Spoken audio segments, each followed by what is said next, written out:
জীবনানন্দ দাশের লেখা কবিতা জ্যোতিহীন। বিকেলবেলা গড়িয়ে গেলে অনেক মেঘের ভিড়, কয়েক ফলা দীর্ঘতম সূর্য কিরণ বুকে জাগিয়ে তুলে হলুদ নীল কমলা রঙের আলোয় জ্বলে উঠে ঝরে গেল অন্ধকারের মুখে।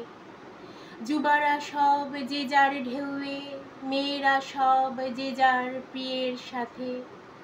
কোথায় আছে জানি না তো, কোথায় সমাজ অর্থনীতি?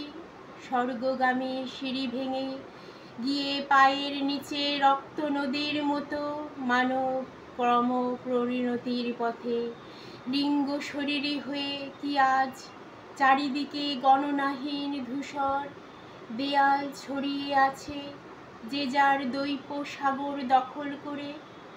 পুরাণ পুরুষ গণমানুষ, নারী পুরুষ মানবতা, অসংখ্য বিপ্লব অর্থবিহীন হয়ে গেলে তবু আরেক নবীনতর ভোরে সার্থকতা পাওয়া যাবে ভেবে মানুষ সঞ্চারিত হয়ে পথে পথে সবের শুভ নিকেতনে সমাজ বানিয়ে তবুও কেবল দ্বীপ বানালো যে যার নিজের অবক্ষয়ের জলে।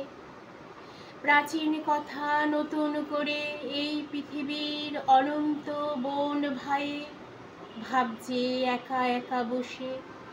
যুদ্ধ রক্ত নৃশংসা ভয় কলরলের ফাঁকে আমাদের এই আকাশ সাগর আধার আলোয় আজ যে দৌড় কঠিন, নেই মনে হয় সে দ্বার খুলে দিয়ে যেতে হবে আবার আলোয়।